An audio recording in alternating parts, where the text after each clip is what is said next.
1435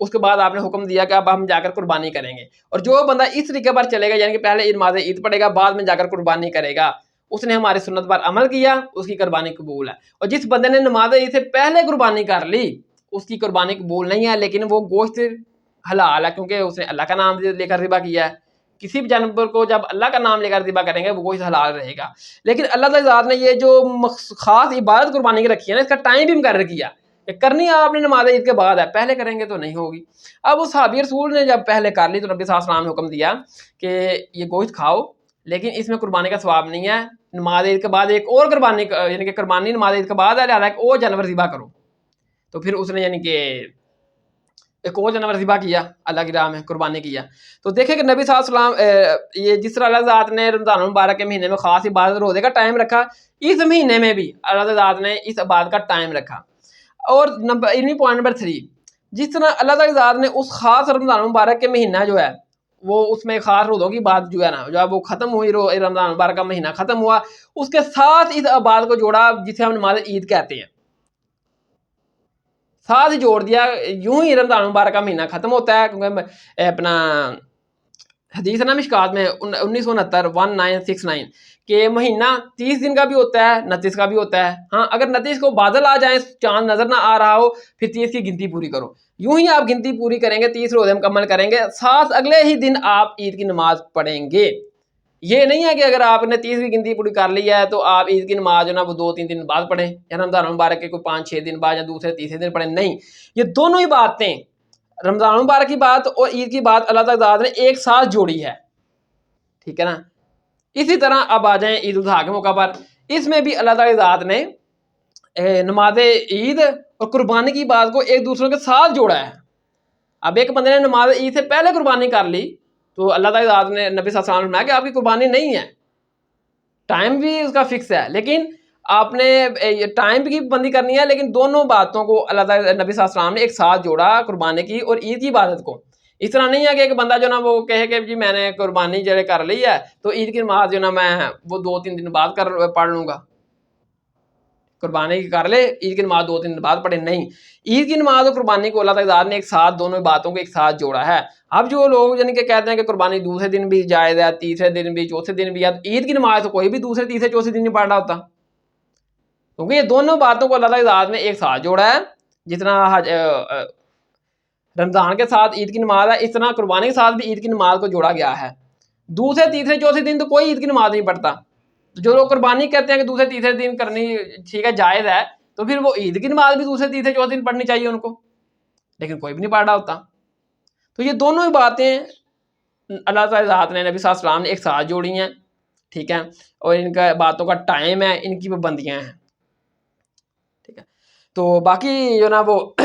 نبی علیہ السلام نے تو اپنی زندگی مبارک میں نہ خود دوسرے دن قربانی کی, نہ قربانی کرنے کا حکم دیا, نہ ہی آپ کی زندگی میں کسی صحابہ نے دوسرے دن قربانی کی, نہ قربانی کرنے کا حکم دیا کسی کو, ٹھیک ہے نا. اب باقی جو نا وہ